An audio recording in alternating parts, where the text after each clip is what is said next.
Basically, birds of a feather flock together, and we want to make sure that you are broadening who you're learning from, who you interact with, who you engage with, the type of content that you consume. The more you broaden what influences you, the easier it becomes for you to decenter yourself because you're getting a broader perspective as you engage and listen to other people.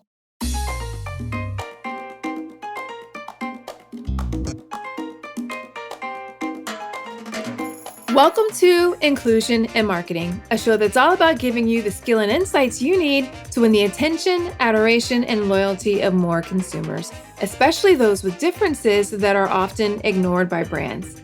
I'm your host, Sonia Thompson, a marketer and someone with a lot of differences.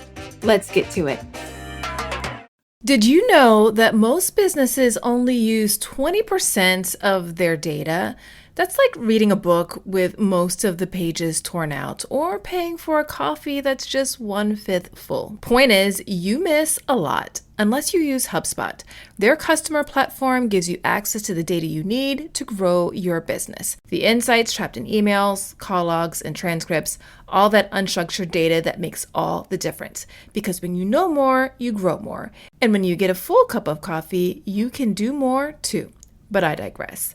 Visit HubSpot.com today. A while back, one of my uncles posted a meme on Facebook that I loved it. I loved it from the very first time that I saw it. He posted it maybe one or two times afterwards, and it just stuck with me ever since. And it said, the first thing that you should know about me is I'm not you. Everything else will become clearer after that. And I sat with it for a long while, and it was just reminded that so many of the conflicts that we encounter, so many disagreements, so many judgments, misunderstandings that people have with others are often because people are expecting others to think, behave, and do things and believe in the same way that we would. And that's a really tall order to ask of anyone. One, because we're all unique, we're all individuals. And that's the beauty of us being diverse individuals and free and being able to have our own mind. Because we're free to do that, there's so many varying ways to think and operate. So as we think about inclusion and building an inclusive brand and making more people feel like they belong, tackling this common challenge is really going to become even more important. So here in the US, we're just a couple of days away from celebrating Thanksgiving, which kicks off the holiday season as we move into the end of the year. And a lot of times that means people are going to be surrounded at a holiday table with relatives, with friends, and there's probably going to be a number of opportunities for people to have discussions, have disagreements. And it's because people are coming together that think differently, that behave differently, have different philosophies. And if we walk into these engagements, these gatherings, not just for Thanksgiving and the holiday season, but anytime we're interacting with another person, remember, this person isn't me. And because this person isn't me, that doesn't mean that they're going to behave the way that I would do things. So the key lesson here to remember is inclusion requires you decentering yourself in a number of core areas. So let's walk through a few. First off is you have to decenter yourself and your lived experiences if you want to be able to connect and engage and see other people. Why is that important? Because your own personal lived experiences are limited. They're limited to every scenario that you've got in your life, all the circumstances, and no one else that you're going to meet has the exact same lived experience as you. And because no one else has those same lived experiences, their points of reference are going to be different. Their way of viewing things, how they're influenced, is going to be different. So I'll give you an example of how your own personal lived experiences can limit your frame of reference and how you're able to connect and even think about what the experiences might be like for other people. So, using me as an example, prior to Luna being born, I basically was walking around on my own 2 feet. And once Luna was born, I started having to push around a stroller. Only then did I become even aware of so many different scenarios where locations were not designed for people who are moving on wheels, whether that's in a wheelchair, whether that's a stroller, or something else. Granted, there are a number of places that are required by law to have accessibility measures in place, but every place doesn't follow that. And sometimes, even whenever they are following it, it isn't very convenient. It's cumbersome. It's labor intensive. It requires a lot of friction. And depending upon where you go, whether you're outside of the US or in other parts of the world, those laws could be completely different. The thought never, ever crossed my mind to even consider whether or not ramps were compliant or they were convenient or they were delivering a good experience. Once I started experiencing it for myself through the lens of having to push around a stroller and having it not always be the easiest thing to do, only then did my mind open up and I start to consider the lived experiences of people who deal with this on a daily basis, not by choice, but by necessity. Your own lived experiences are a limiting factor. So, as you're engaging and relating with other people and trying to see them and their experiences, you have to decenter your own lived experiences to do that. Second, you need to decenter your own frame of reference and your perspective. Just because you've developed a perspective on something, whether it's through your experience, through engaging and interacting with others, and even considering that, that still doesn't mean that you are fully versed or fully equipped to make a decision that is going to be the end all be all and that is going to be right for communities that you want to serve. So, I was working with a client recently and I was doing an interview with a woman who had been working hard to engage the Asian American community. It was for a healthcare brand, and they had worked really hard to make sure that they had proper representation in the visual imagery that they were putting forth. But whenever they went and tested the materials, someone came back and said some of the feedback that came back and said, this image isn't realistic. In a situation as it relates to health, a diagnosis, something that's serious, we would never be depicted alone in the situation. We'd always be surrounded by family. At least one family member would be there supporting us, uplifting us, being there by our side. And so the experience and the perspective that this brand team, this marketing team had brought, even though that was years of perspective, they still needed to decenter their perspective so that they could actually center the perspective and the point of view of the people that they were serving. And as a result, they would have discovered earlier on that representation needed to be or would have been more authentic and true had they brought in the perspective of others, specifically the people that they wanted to serve. Another area where it's very common for people to center themselves, that we need to work on decentering ourselves, is through your traditions. I know they feel like they're timeless. I know they feel like they're things that you don't want to change, but sometimes traditions are harmful. Sometimes traditions are exclusionary. And as we start thinking about how can we make more people feel like they belong, we have to change our traditions, expand our traditions, and maybe even shed or break our traditions so that we can bring other people along and create new ones. So I saw on Instagram last week a story from a friendship coach. Her name is Danielle Bayard Jackson. And she was talking about how she had walked into the mall.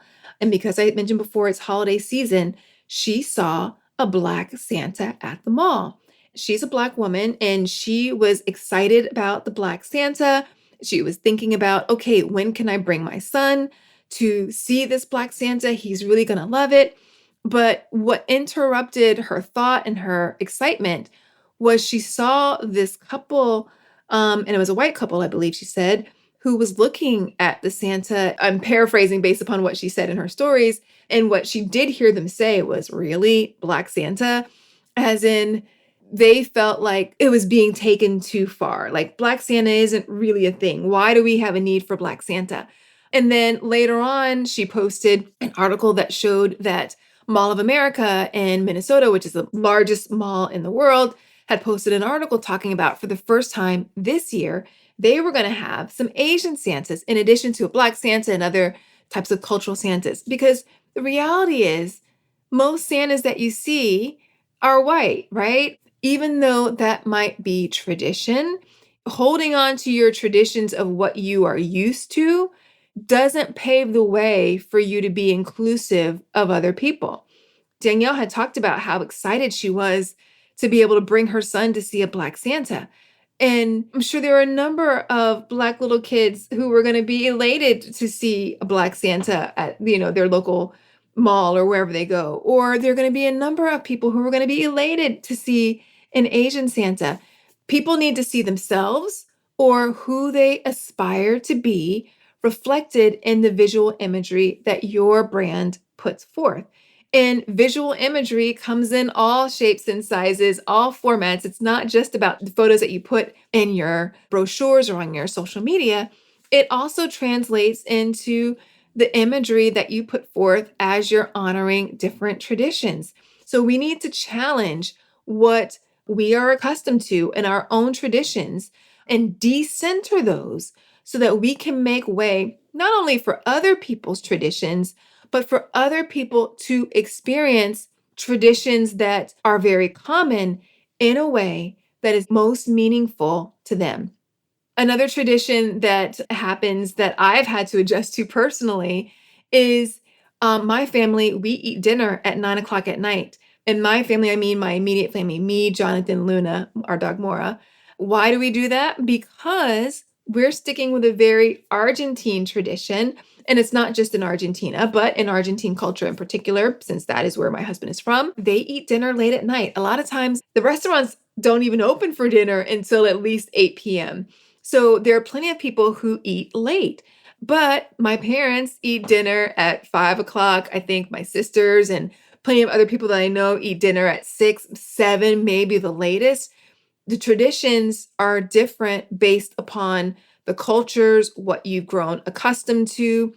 And since we moved from Argentina here to Florida, we have continued to move with the tradition based upon what we did in Argentina.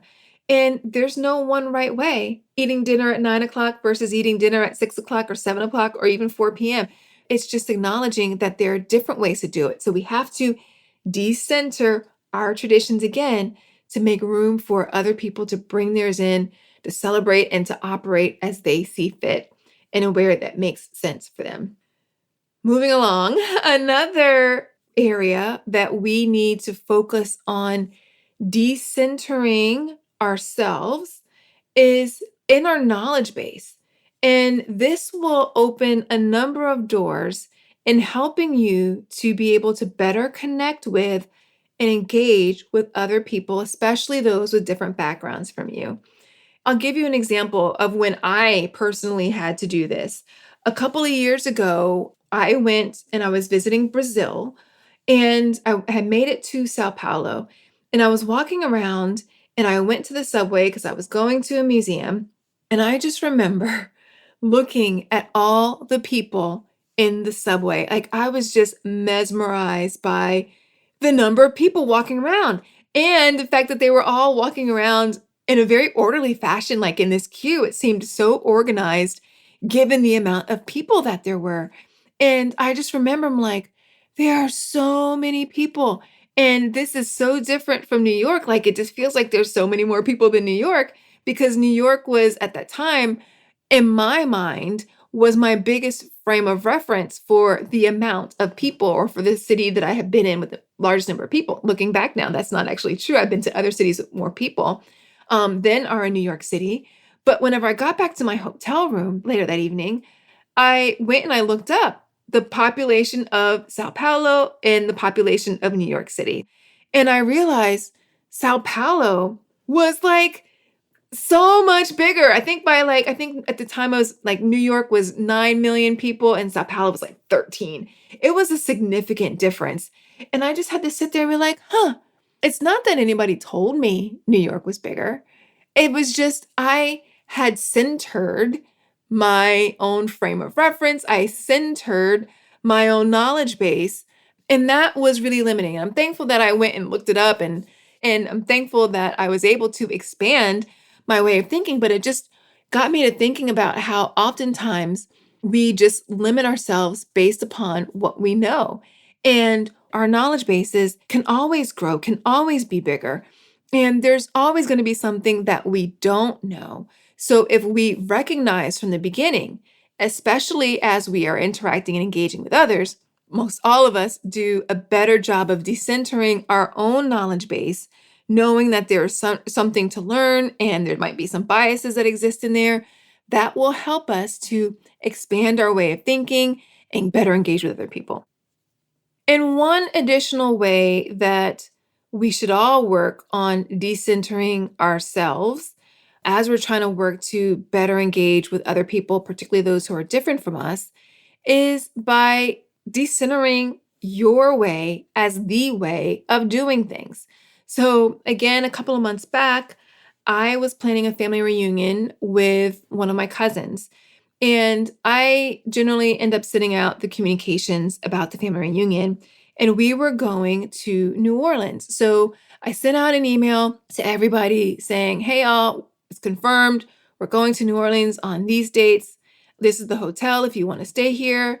And just kind of giving all the details. And one family member wrote me an email back and wrote it just to me, basically saying, hey, can you let me know like what things are there to do in New Orleans? And I remember like just sitting there and I responded to the email with an article that I found that was basically a list of things to do in New Orleans. And I Googled it, right? Like I Googled it. It took me 3 seconds to Google. And I was sitting there just kind of grumbling, thinking like, why didn't this person just do it themselves? Like, why was it necessary to, and the time that it took to email me to ask me what was there to do in New Orleans, they could have just Googled it and found it. Like, it was just so many articles, and I just picked one. And I remember complaining about it to my sister, and she's like, well, remember, this family member is in a different generation. That's one. Second, everyone's default isn't to Google things. Sometimes they want to be presented with the information. Sometimes they want to go based upon recommendations from other people, or sometimes they want curated responses versus having to go and look and sift through everything. Basically, what she was saying is everybody doesn't operate the way that you do. Googling something isn't everyone's default. That doesn't make me right or that family member wrong. It just makes us different. And sometimes that comes through generations. Sometimes that comes through lived experiences. It doesn't matter what it is. We all are going to have different ways of doing things. So we should save ourselves the trouble of getting frustrated unnecessarily with these people whenever they behave and operate in a manner that's different from the way that we would, because they are not us, right? So, decentering ourselves and all those examples of ways that we should actively work to decenter ourselves will lay the foundation for empathy. You cannot be inclusive, you cannot build an inclusive brand without being empathetic, without taking the time to understand the plight of others, to walk a mile in their shoes. And basically, by definition, being empathetic means that you are not centering yourself. Empathy, by the way, fuels good marketing. The better you understand the people that you're serving, the better you're equipped and you know about what it is that their plight is, the better you can develop product, services, and experiences that make them feel seen, that make them feel like they belong, and that help them know that going with you is absolutely what they need to do because you get them like none other. So let's talk about some quick principles to remember as it relates to decentering yourself. We'll get right into those after this quick break. Okay, I've got another podcast recommendation for you. It's Augmenters, hosted by Julie Meyer and Jimmy Edgerton, and it's brought to you by the HubSpot Podcast Network, the audio destination for business professionals. So on this show, Julie and Jimmy dive into mentoring and explore ways to augment and refresh the mentoring environment. They're using 8 core principles that weave relevant spirit guides and diverse guests, and Julie and Jimmy use a lot of humor and practical tips to help mentors and mentees get further faster together. There's so many great episodes to tune into for this show, but one that you might find especially interesting is their latest episode, number 120, Mentoring Across Gender, Men as Allies and Mentors. Listen to Augmenters wherever you get your podcasts. All right, here are a couple of quick principles to remember that will not steer you wrong as you think about how to decenter yourself and be more inclusive of other people. First off, what's weird for you is normal for others. For some people, eating dinner at 9 o'clock is weird. For other people, eating dinner at 6 o'clock is weird. It doesn't matter whether it's eating your food, whether it's how fast you get married, whether it's how you raise your children. What's normal for you may be weird for somebody else, and what's weird for you may be normal for someone else. A second principle to consider is what is weird or no big deal for you could have a very big impact on other people. So going back to that story about Black Santa, for that couple that was overheard saying like Black Santa, it might seem weird to them that there would be a Black Santa, but that's because their frame of reference is limited. But seeing a Black Santa is a big deal for a little Black kid, right? So just because something feels weird for us doesn't negate the impact that it could have on other people. And we need to think about that and start to open ourselves up. And a lot of times, what people are really feeling is that I'm not accustomed to this. This is a new way of doing things. This isn't how I am used to doing things, right? So once we start to recognize what that actually means, or the feelings behind what's associated with how we're reacting to something that is different from the way that we do things or our traditions, then it opens us up to look beyond ourselves to see the impact of doing something in a different way may have on others. So maybe gentle parenting is weird for you because that's something that you're not used to seeing, but it could be that it makes a big impact on both the parents and the children who are doing it. There are so many examples of where this could play out, but just remember, just because something is new or not what you're accustomed to doesn't mean that it doesn't make an impact on other people. And we're in the business of making an impact and transformation. So we need to think that through.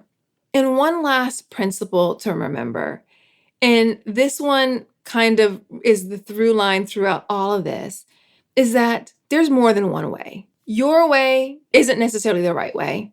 The other person across the street, their way isn't necessarily the right way. Your way is a way. The person next to you, their way is another way. There is no one right way to do something in so many instances, in the vast majority of cases. So once we accept that there's more than one way to do something, then it just opens the door. Now, granted, you in your business might establish this is how we do this. This is how we operate. You're going to establish some norms. But even within those norms, there might be slight differences in how people approach it, right?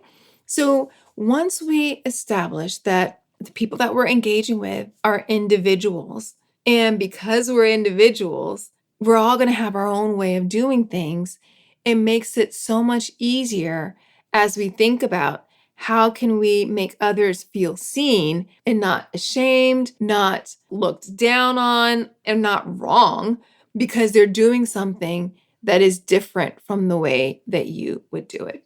Okay, so how can you actively work on decentering yourself? Because this is a practice. It's something that you can think about, right? But really, there are practical things that you can do to keep this top of mind and to help you along with that. First up is to diversify your circle of influence. Basically, birds of a feather flock together, and we want to make sure that you are broadening who you're learning from, who you interact with, who you engage with, the type of content that you consume. The more you broaden what influences you, the easier it becomes for you to decenter yourself because you're getting a broader perspective as you engage and listen to other people. So that might mean watching different shows on television or listening to different types of podcasts, following different kinds of people on social media, reading articles or comments of people who think differently from you. There are a number of ways you can build relationships with different type of people, go to different types of conferences. The list is endless of how you can work on broadening your circle of influence. But the more types of people who think differently, look differently, have different lived experiences from you that you're engaging with on a regular basis, the easier it becomes to recognize that decentering yourself will help you go a lot further and give you a broader perspective on how to better engage with the diversity of people that are in the world. And a second thing that you can do to actively work on decentering yourself is to develop a deep degree of customer intimacy by building relationships with the people that you want to serve. The best way to do this, of course, is through immersion and spending as much time as you possibly can with the communities, people who are part of the communities that you want to serve, because you're in it. You're seeing their plight, you're observing it, you're hearing what they say in the commentary and how they respond, how they engage and interact. There are ways to do this beyond, like, let's say you don't have to move to another country or move to be a part of the community, but just purely spending time with them and building relationships with a broad array of people who are part of the community you want to serve will quickly help you to decenter yourself because you're going to be filled with the experiences of the people that you want to serve. So focus on building those relationships, listen to what they listen to, watch what they watch, talk to them, whether that can be interviews or just having conversations, regular check-ins, customer service calls. Spend time with the people and understand how their experiences could be different, especially the people who are from underrepresented and underserved communities. Spend time learning how their experiences are different from the masses. You can do this through market research. Market research can help you in doing that, but don't limit yourself to just reading research reports. Get in there and build relationships with the people that you want to serve. It'll work wonders for you. And then lastly, actively look for opportunities to practice empathy. Opportunities are endless, opportunities are everywhere. And if we just actively look for ways that we can put ourselves in the shoes of others, walk a mile in their shoes, and really just consider things from their perspective, it'll make a world of difference and it'll really train you and help you work that muscle of decentering yourself.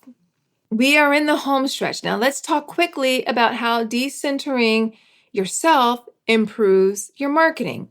First off, it just helps you think more broadly about the different types of people who have the problem that your business solves. So, going back to the example that I used at the beginning, where I was talking about pushing around a stroller, and it made me become completely aware of people who might be in wheelchairs and all the people who had come before me who have been in strollers, who were struggling, trying to move around and maneuver because they hadn't been thought of.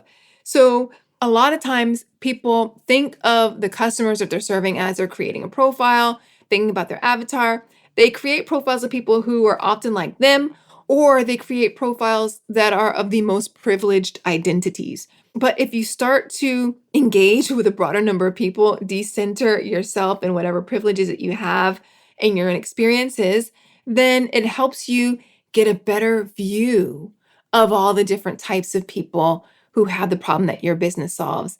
Even just putting them in your purview positions you to deliver products, services, and experiences that will serve them in a way that makes them feel seen and like they belong.